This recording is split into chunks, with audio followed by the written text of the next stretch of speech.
I would say to anybody, define the assets, the goods and the services that you aspire to over the next decade, then figure out what the inflation rate is on those things and ask yourself the question, how will the economic policies change them?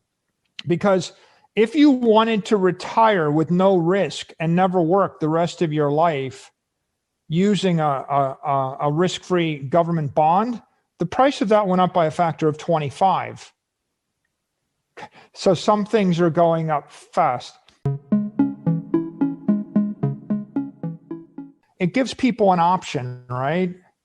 It gives optionality to individuals. If I live in a country on a ranch, or I have money in a country and the country is printing the currency to drive it to zero, and I don't have an option to store my value, I'm going to lose everything. But if I can swap my value into Bitcoin, then I'm going to preserve some of my monetary energy. And at some point, perhaps the central bank will say, I guess probably we should stop printing so much money because all of the money is flowing out of our currency into this other store of value.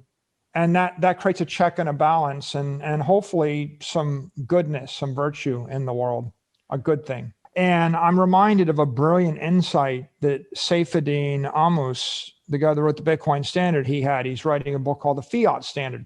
And when you think about Bitcoin Standard versus the gold standard versus the fiat standard, you realize that the problem with the gold standard is gold miners produce 2% more gold every year. It's hard, but they can create it. Over 100 years, that means you lose 85 to 90% of all your money because the gold miners are your enemy. Well, the brilliant insight that Saifedean had is that fractional reserve banks or banks are fiat miners. If you actually have a 5% reserve ratio, you can take $1 million of reserves and you can create $20 million worth of currency, which debases everybody else's currency. So the fractional banks, the banks have always been creating more currency, and the central bank's been creating more currency. But what we just saw when that rate went to zero is the fractional banks were able to create unmitigated amount of additional fiat currency. So the central banks are only part of the challenge. The fractional banks are the other set of players that are debasing the monetary supply. And I think you're right, it's been underestimated. And I think it's rational to ask the question, just when is all this money that's being created by banks going to manifest itself? Yeah, and I think, well, the first answer is it already is if you define inflation as asset inflation. Like we already have, hyperinflation or rampant inflation in assets. Right? You know where you have real hyperinflation, if you want to use that term, it would be in a short-term bond that pays you $50,000 a year in income. At LIBOR at 550 basis points, that's like $1 million bond. It costs you $1 million for Social Security if you don't take any duration risk, no long-term interest rate risk, and no credit risk. It used to be for $1 million, you could have risk-free retirement. And LIBOR today is like 20 basis points. So it would cost you $25 million for the same bond. And so in 10 years, the bond went from $1 million to $25 million. And if I told you Social Security, that thing that you're working to buy, it went up by a factor of 25, you would describe that as hyperinflation. So that's a high quality asset. There are a lot of assets that are inflating at 10%, 15, 20%, 30% a year, but they're not measured by any government economist. The most important insight that anybody could have is inflation is a vector. You can calculate a different inflation for for any type of product or any market basket of goods and services and assets.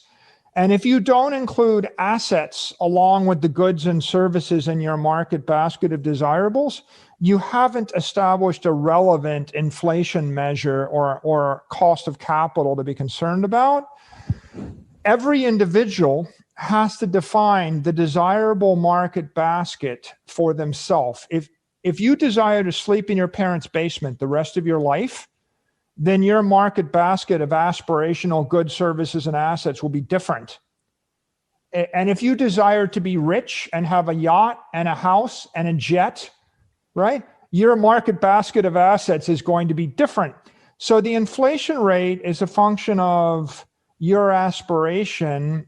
And a family of 4 that wants to live in a suburb with a yard and send their kids to college has a different market basket of assets. So I would say to anybody, define the assets, the goods and the services that you aspire to over the next decade, then figure out what the inflation rate is on those things and ask yourself the question, how will the economic policies change them? Because if you wanted to retire with no risk and never work the rest of your life using a risk-free government bond, the price of that went up by a factor of 25. So some things are going up fast. Yes. And that will determine how you feel about the macroeconomic environment, and it will probably determine what kind of portfolio you invest your assets in and how you choose to cope with this. One of the most brilliant Bitcoin maximalists in the world today is Ross Stevens, the chairman of Stone Ridge and NYDIG. And Ross wrote an annual letter to his shareholders. And in the annual letter, he said, and I quote, "Each citizen now has a choice. You can stay on the fiat standard in which some people get to produce unlimited new units of money for free, just not you. Or opt into the Bitcoin standard in which no one gets to do that, including you." And I thought that was the most brilliant statement I have heard in a long time. And it describes exactly what you just said. In the fiat standard, central banks and non-fractional bankers have the right to produce unlimited amounts of currency for their benefit, for their purposes, just not you. You can't, they can. That's the fiat standard system. And if you choose to stay in that system and accumulate wealth in that system, if you buy bonds that pay fiat coupon, if you buy stocks that pay fiat, that are valued on fiat cash flow, if you buy real estate that collects fiat rents, if you store money in fiat cash, you have opted into the fiat standard where someone else can print unlimited units of money, just not you. And your choice is to switch to the Bitcoin standard where nobody can do that. And it's only now dawning on a lot of the world that they have to make this choice. Everybody has to make this choice.